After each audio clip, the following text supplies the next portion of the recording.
Hey guys, so welcome to the Powered by Iron Health podcast. We have a special guest, JP Aguirre, on our podcast today. He played in the MLR, a lot of experience throughout rugby history between playing overseas and here in the U.S.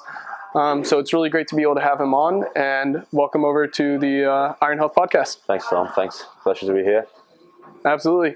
So JP, go ahead and dive into kind of where you came from, how you got into rugby, and kind of the history behind all that. Well, so I'm originally from Argentina, Buenos Aires. Lived there all my life. Started playing rugby when I was 12. I used to play soccer growing up. Soccer is massive in Argentina, so if you didn't play soccer, you kind of didn't have friends. Yeah. So my first sport was soccer or football, how we call it over there, till I was like 12 years old. Then I moved into the city. I used to live in the suburbs in Buenos Aires. Then I moved into the city and changed of high schools. Went to a different high school, and everyone in that high school played rugby.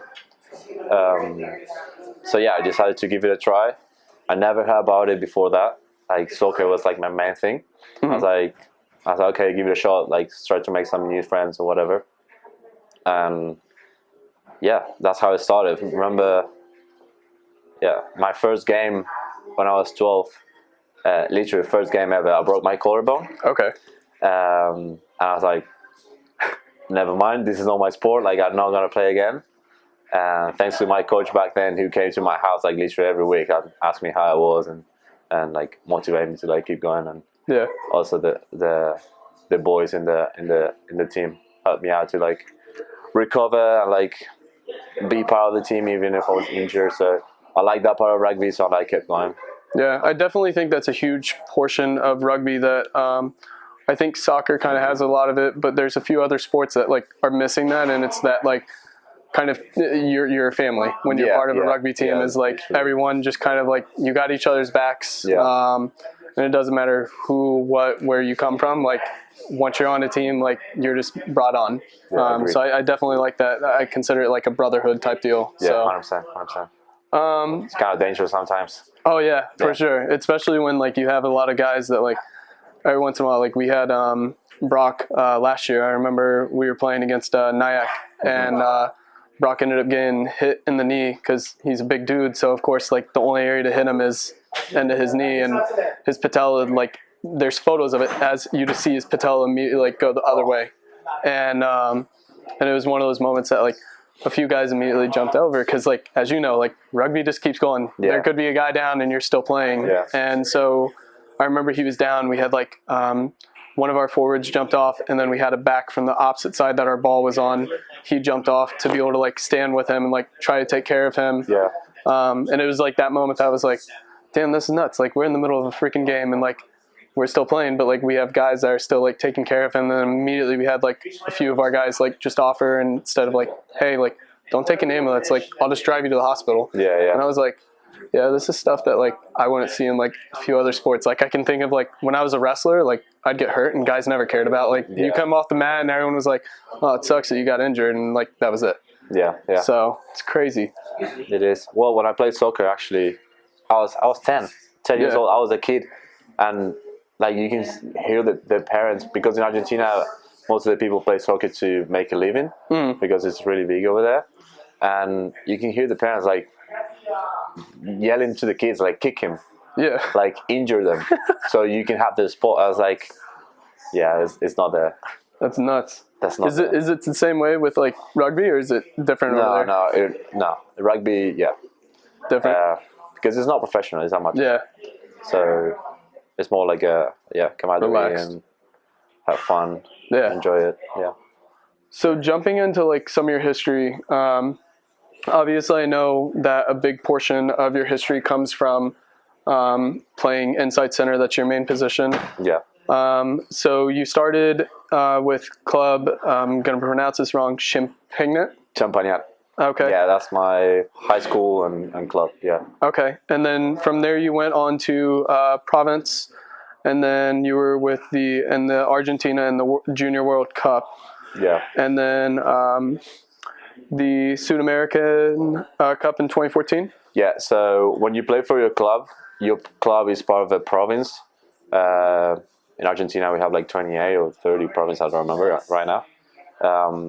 So you represent like the best of the clubs, all the same age, U18s, U19s. They represent their province, and then you play against other provinces like Tucumán, Cordoba. They're pretty big provinces over there. Okay.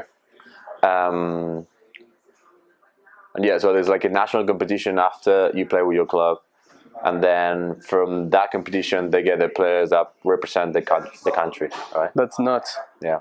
So basically, like, to be able to play in that, like, you have to be best of the best, right? Yeah. Okay.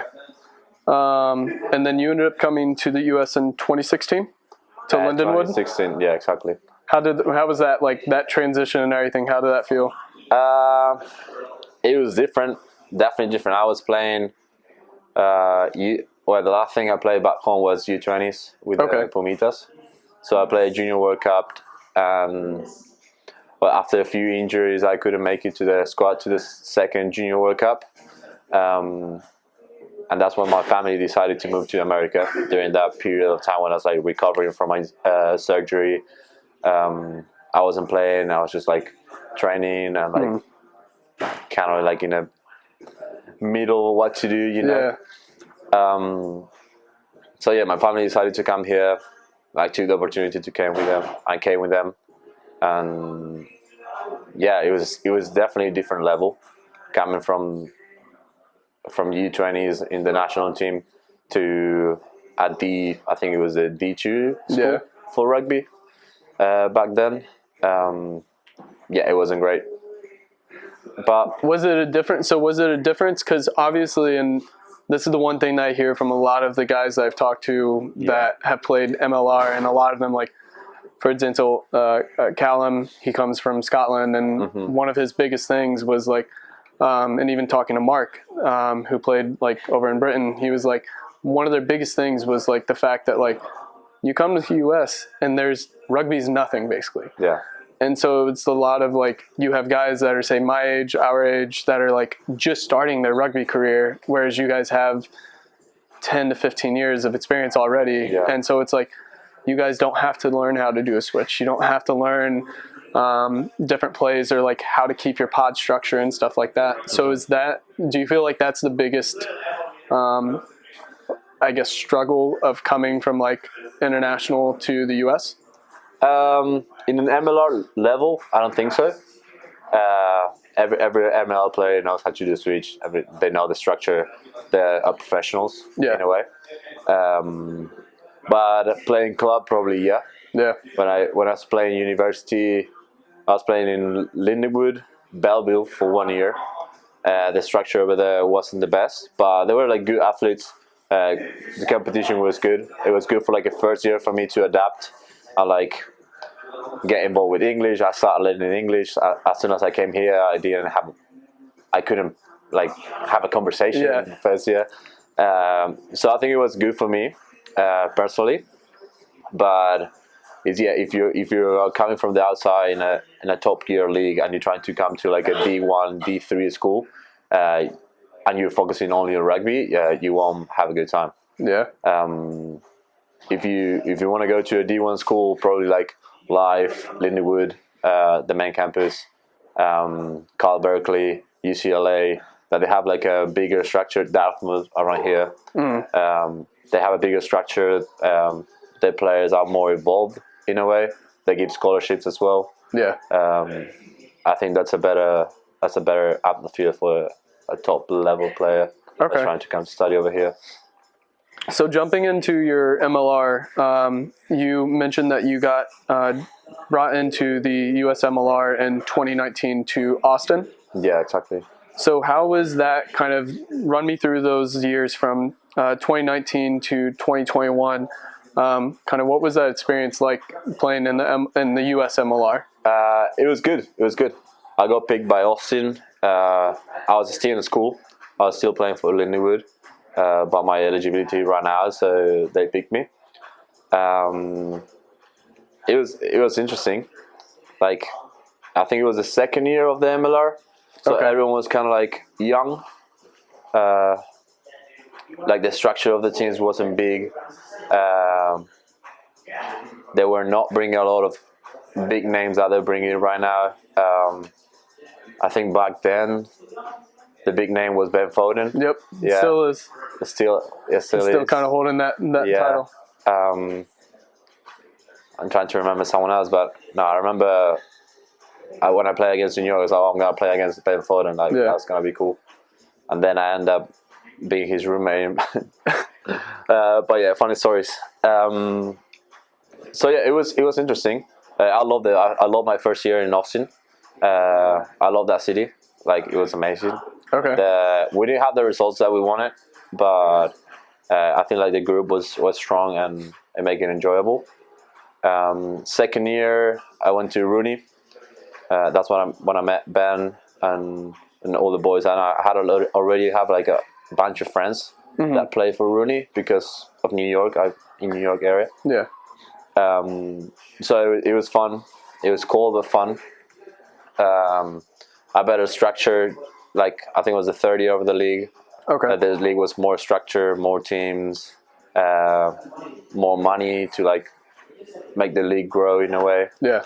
But then COVID happened and yeah, everything kind of took a hit. Everything took a hit. Then I think in Seattle, yeah, the league it was already a teenager, more evolved. They knew what they wanted to do. Like the structure was way better. Fans were bigger. So yeah, I think it keeps growing, right? Yeah. Yeah.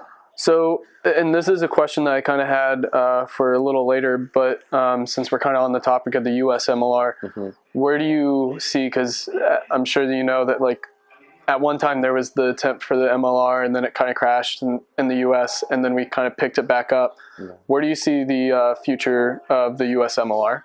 I think it has a lot of future. Like I said, right now he's a teenager, right? It's like 4th or 5th year of the league. So they need to. They're trying to go too hard, too quick, and so maybe they need to like set the base stronger and then improve it year by year. Yeah. But yeah, I think it has a lot of future. The fans are getting involved. People are hearing about it. Big names are coming from all over the world. Yeah. So yeah, I'm excited to see what's happening in the next 10 years. Absolutely. Yeah. So during your past years of your career, I know that we went over kind of that you had your collarbone break, and you had mentioned that you had the injury kind of in between coming from international over to here. So what was, kind of run me through those injuries and how you feel it was kind of a setback and how you feel like you overcame those injuries as well? Well, the first one was the collarbone, my first game ever. That was a short one, but I was young. I was like, I don't want to get injured playing the sports, but then friends and everything like make it better. Then I had plenty more, like my nose, ankles, little things like that. But the biggest ones I had was my left shoulder. I broke my labrum. Okay. And I needed surgery, so it was like 6-7 months of recovery. And it was actually right before playing the Junior World Cup in 2013. But I didn't want to have surgery going into the Junior World Cup because I was going to miss it. So I played the whole Junior World Cup with my shoulder like broken, basically. But with tape and like medicine and all that, I was fine. After the Junior World Cup, got surgery. Because I don't know if I told you this, I played my first Junior World Cup being 19. Okay. So I was eligible to play another Junior World Cup a year after. So I was like, okay, I'm going to get my surgery now. Got 6-7 months of recovery, going back to play, being able to play. I'm going to be able to play the next one. So I did everything, did the surgery, did the recovery. And then when I get back to play, I play 3 games with my club. Okay. And in the 3rd game, I broke it again. Oh, man. Yeah. So, yeah, and then apparently like exploded everything. So they had to like rebuild everything in my left shoulder. And it was like 8-9 months of recovery. It was tough because I I was planning ahead and planning to like go to the second Junior World Cup, and I was already talking with teams in France, like in England. I was like, okay, like I'm going to be a professional rugby player, right? And then this happened, and it kind of broke everything. Yeah, broke the, like, ruined the plans, if you want to say it that way. So yeah, and then while I was recovering the second time, my dad got an offer here, and we decided to come here. That's awesome. Yeah. So coming over here, what do you feel like currently? Because I know that you were with Old Blue, and right now you're kind of looking at what's the next steps. So what do you feel like is that next goal for you with rugby, or is it going to be continuing at rugby, or do you have like other kind of? Well, I actually have a lot of other goals outside rugby. Rugby, I think it's definitely my passion right now, and that I'm young, I want to keep doing it at least for a few more years. But I have bigger goals. I have I may try a little bit of coaching, like university, and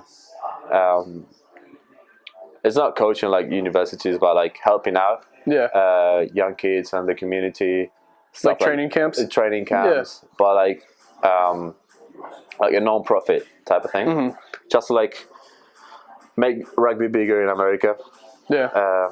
I think has a lot of potential, and I want to be part of it. I'm into fashion, so I want to do my own clothing brand. Okay. And then the brand is not going to be just clothing. It's going to be like the same brand. We'll have like a gym. We have like physiotherapists when you can go and like do your recovery. It will have coaches under the name. So yeah, that's the bigger picture. That's awesome. Yeah. I also saw that you dabble a little on the DJing side. I do. Yeah, I do. I do that as a hobby. Yeah. Yeah, I saw the video that you had in Dumbo where you did your live. Yeah, the cops called me and shut me down. Yeah. But how was that? Was it like, because I saw, like, I watched a little bit of, and I saw people like kind of got into it, and then so during quarantine, I was in New Jersey with my family for like 3 months, and I didn't have a clue what to do. So we started a YouTube channel with my siblings. It's basically mine, but they were like helping me out. Over there, just like record some workouts, chat with friends, doing stuff of my daily days. But like, you good?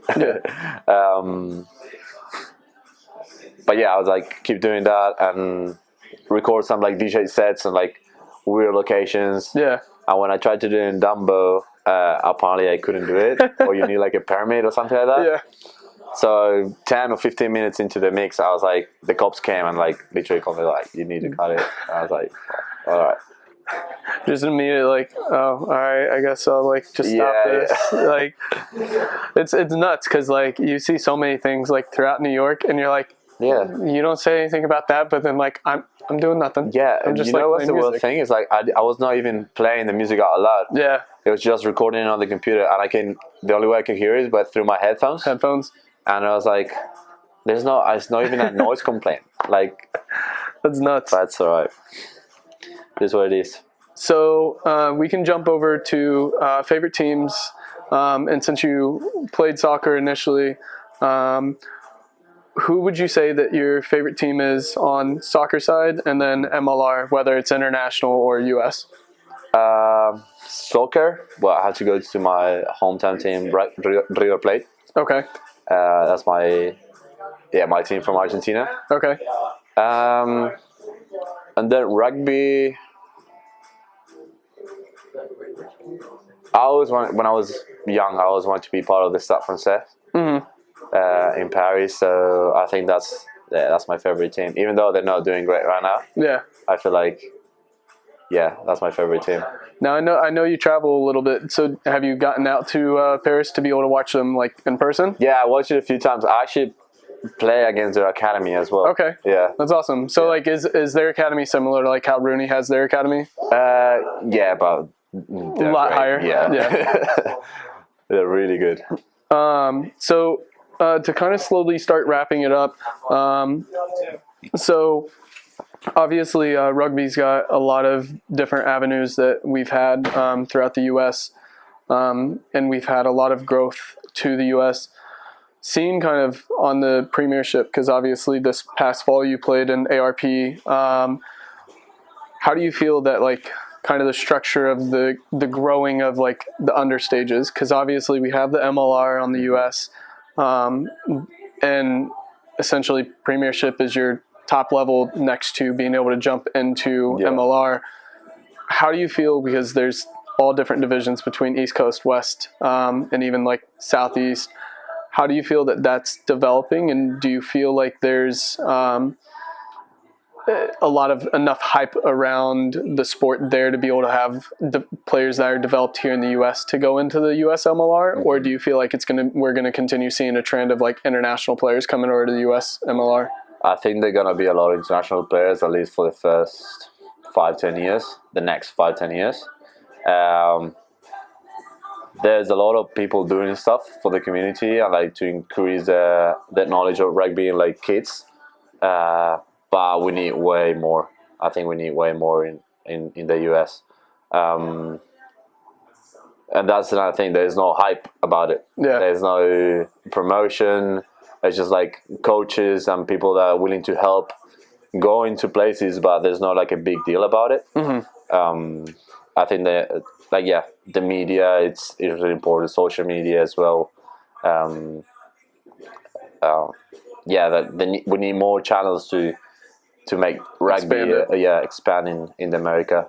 Yeah, I feel like one of the biggest I would say uphill battles that rugby has in the US is the fact that we have the NFL. We have like what America considers football, and one of the unique things that I always try to, anytime somebody asks me, they're like, oh, what's rugby? And some of them may have seen like Friends, where like they have the episode where they played rugby in there, and they still don't really understand the sport. And I'm like, and they're like, oh, so it came from football. And I'm like, I was like, rugby came from soccer, and then football developed from rugby and soccer kind of together. But I feel like having the NFL, having football here in America, with how big it is, how much money's behind it, that's going to be like the biggest battle, because you have, I can either wear pads or I can go and play a different sport without pads. And for me, I've played both. I don't know if you've ever played football, but No. I feel like for me, it's like one of those things that I gravitate more towards the rugby side, because I enjoy how fast the structure has to be. Like, you hit a guy and you could lose, like, you're on the ground, but the ball is still in play. Yeah. And you could have a guy reach over and poach the ball, and then all of a sudden take off and still run. On top of it, like, there's just like different things like that. But I definitely feel like that's like the biggest thing. But to kind of go off of what you were saying, with football, you have all these like smaller programs for the youth. You have a lot of hype around it. You have the hype playing. Yeah, that's what it matters. Like, the kids wants to be in the highlight reel. Yeah. Like, they want to play in a stadium with like 60,000 people. So yeah, I think there's a long way to go, but I think it's possible. Okay. Yeah. Now, going on to my favorite team, I love the All Blacks. Okay. And obviously they have the Haka that they perform. Do you have a favorite Haka that you've seen a team over international do? I think a lot of people are gonna hate me because of this, but I think the Haka they perform against England, and just the intensity from both sides in the World Cup, right? When England beat New Zealand. Yeah.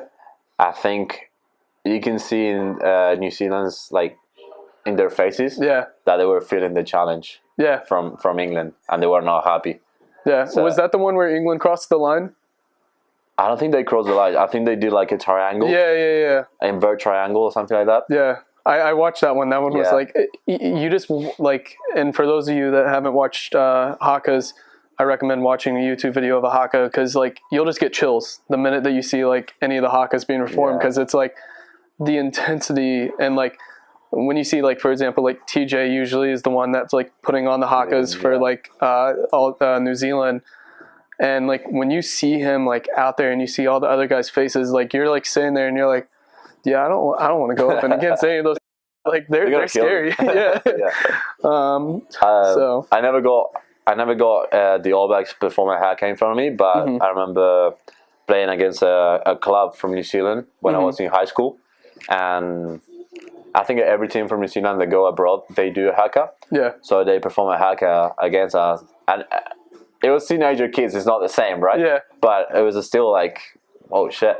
Yeah. Like this is intense. Yeah. Yeah. So jumping to the last question I have. So we've discussed kind of favorite MLR teams, favorite Hakas. Do you have a player that you, once you started getting really into rugby, do you have a specific player that you watched consistently, or did you have just kind of different teams that you focused on? Well, no, I think I follow players more than teams, even more in my position. Growing up, I was a big fan of Manonu and Sonny Bill Williams. Okay. I follow a lot of Dan Carter growing up. Because I play 12, but I also play 10 sometimes. Wilkinson, more of the classics. Yeah. I feel like growing up, I was more into like watching and like learning about the game, and now I'm more like to focusing on myself and how my game is, instead of like trying to perform like someone else. Yeah. So yeah, growing up, I watched a lot of those players. I think that's something that I find common throughout a lot of the players that I've interviewed, because I interviewed one of my friends played in the NFL, and that was something similar that he said. He was like, like growing up, yeah, you look at like all these other players, and he's like, oh, I want to be like this. And he goes, and then once you get to that level, he was like, it's a lot more of how am I going to structure myself the way I want to be structured, and how am I going to perform the way I want to perform. Yeah.